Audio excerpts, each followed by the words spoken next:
रात गहराने लगी थी। दूर से देखने पर पेड़ भी बड़े बड़े दैत्यों की तरह नजर आ रहे थे। चारों तरफ ऐसी खामोशी फैली हुई थी कि मानो मनहूसियत में यहाँ पर डेरा डाल दिया हो। ऐसे में एक धीरे तहखाने के अंदर रखे हुए बक्से में हलचल होने लगी। उसके हिलने से उस पर जमी हुई मिट्टी हट रही थी। कुछ सेकंड बाद ही उस बक्से का दरवाजा तोड़कर एक हाथ उसमें से बाहर निकला। वो हाथ पूरी तरह से जला हुआ था। उसके बड़े बड़े नाखून उसके हाथ को और भी भयानक बना रहे थे।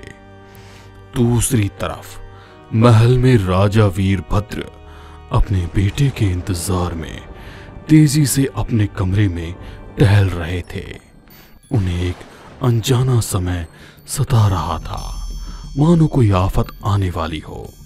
तभी एक नौकर दौड़ता हुआ उनके पास आया और बोला, गजब हो गया मालिक, राजकुमार चंद्रभानु अभी तक उस पुराने महल से वापस नहीं आए हैं। कितनी बार समझाया है कि उसका यूं अकेले रियासत में घूमना ठीक नहीं, मगर वो हमारी सुनता ही नहीं। और आज तो उसने हद ही पार कर दी। बिना हमारी इजाजत के पुराने महल में चला गया। जब आप लोगों को पता है कि गुरुजी ने राज परिवार के किसी भी सदस्य का उस महल में जाना वर्जित किया है, फिर कैसे आप लोगों ने राजकुमार को वहां जाने दिया? जाइए, अपने साथ मंत्री जी को ले जाइए। हमें हमारा बेटा हर हाल में सुरक्षित चाहिए। राजा के बोलते ही नौकर अपने साथ कुछ लोगों को लेकर सीधा पुराने महल पहुंच गया। पूरे महल के आसपास अंधेरा हो रहा था। केवल उन लोगों के हाथों में जो मशालें थी, उसकी रोशनी में देखने पर महल पुराना होने के बावजूद भी अपनी भव्यता की कहानी सुना रहा था। महल के अंदर राजकुमार चंद्रभानु पहले से ही मौजूद थे। इस कारण महल का मुख्य दरवाजा खुला हुआ था। सब लोग दरवाजे से भीतर दाखिल हुए तो बाहर का सूखा बगीचा इस बात की गवाही दे रहा था कि अब वहां पर कोई नहीं जाता। महल की दीवारों पर भी अब कई जगह कली सी काई जम चुकी थी। वे लोग जैसे ही भीतर दाखिल हुए तो एक उल्लू उड़ता हुआ उस नौकर के कंधे पर आकर बैठ गया। वो अजीब सी आवाजें निकाल रहा था। नौकर ने उसे धक्का देकर हटाया तो वो चीखता हुआ उन लोगों के ऊपर ही उड़ रहा था। जैसे ही वो लोग महल के भीतर दाखिल हुए तो तेज हवाएं चलने लगी और उनकी चलती हुई मशालें हवा से बुझने लगी। एक दो मशालें तो बुझ चुकी थी। उन लोगों ने जैसे तैसे कर अपनी मशालों की रोशनी को बुझने से बचाए रखा। राजकुमार चंद्रभानु, कहाँ हैं आप? कहीं नजर क्यों नहीं आ रहे? जल्दी आइए, हमें यहाँ से निकलना होगा। राजकुमार चंद्रभानु।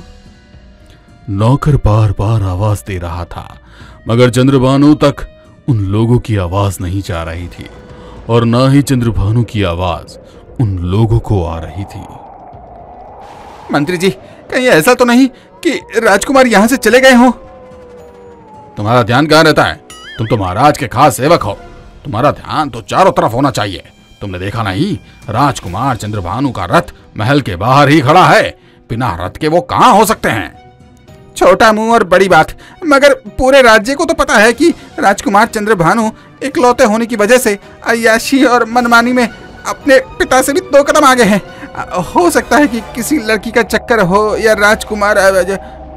हमारे सामने तो तुमने इस तरह की बात की, मगर ध्यान रहे कि महाराज के सामने इस तरह की कोई भी बात मत करना, वरना तुम्हारा सिर कलम कर दिया जाएगा। चुपचाप राजकुमार को ढूंढो और यहाँ से निकलना है, वरना पता है ना।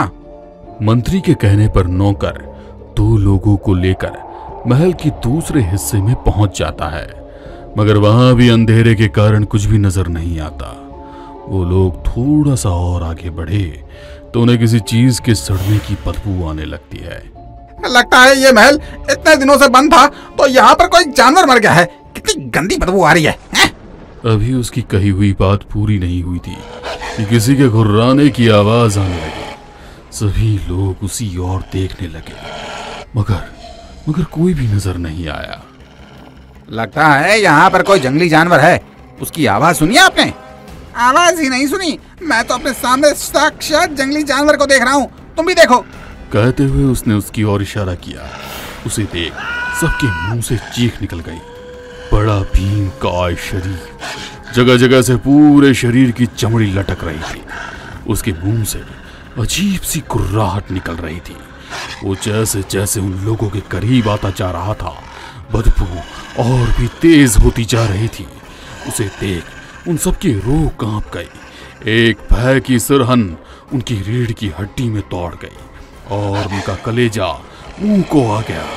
उस अजीब से दिखने वाले प्राणी के हाथों में राजकुमार चंद्रभानु का शरीर था, जो जगह जगह से नोचा हुआ था।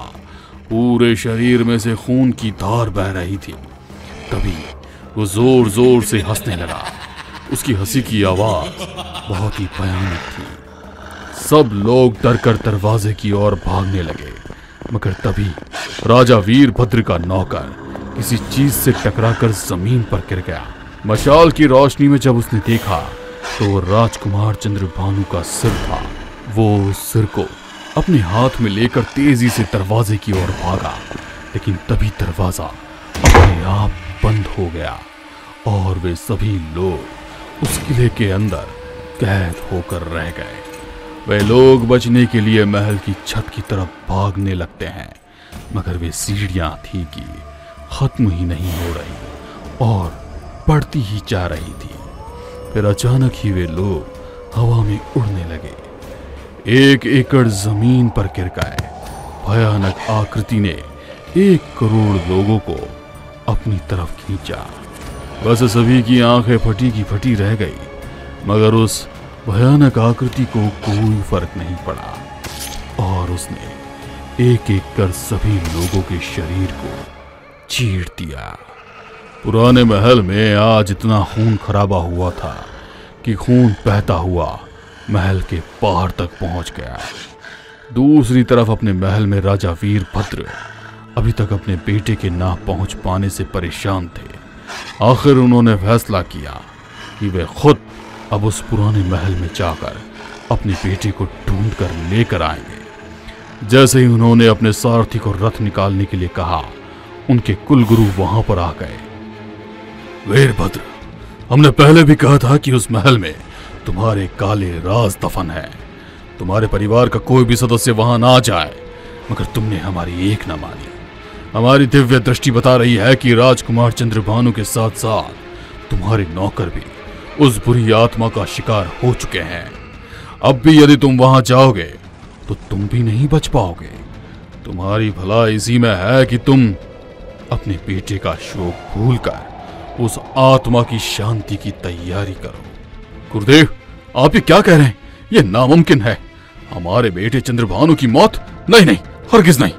हम उस आत्मा से अपना प्रतिकार लेकर रहेंगे। प्रतिकार तुम नहीं ले पाओगे, बल्कि प्रतिकार तो वो ले रहा है। भूल गए, वो भी तुम्हारा ही बेटा है, तुम्हारा नाजायज बेटा। अपनी गलतियों को छुपाने के लिए तुमने अपने जवान बेटे को उस महल के तहखाने में जिंदा दफन कर दिया था, और अब वो लौट आया है और उसके मुंह अब खून लग चुका है। इससे पहले कि वो और हिंसक हो सके तो खुद को बचा लो। गुरुदेव, आपके होते हुए हमें कैसी फिक्र? आप भी तो हमारे रक्षक हैं। जैसा आप कहेंगे वैसा हम करने को तैयार हैं। चलिए पूजा की तैयारी शुरू करते हैं। गुरुदेव के कहने पर राजा वीरभद्र अपने जायज बेटे चंद्रभानु और नाजायज बेटे प्रताप भानु दोनों की आत्मा की शांति के लिए हवन शुरू करते हैं। मगर तभी अचानक हवन कुंड में ढेर सारा पानी आकर गिर गया और हवन की अग्नि बुझ गई। अपने हवन को नष्ट होता हुआ देख वीरभद्र गुस्से में अपनी तलवार लेकर खड़ा हो गया। हमारी पूजा को नष्ट करने का दुस्साहस किसने किया?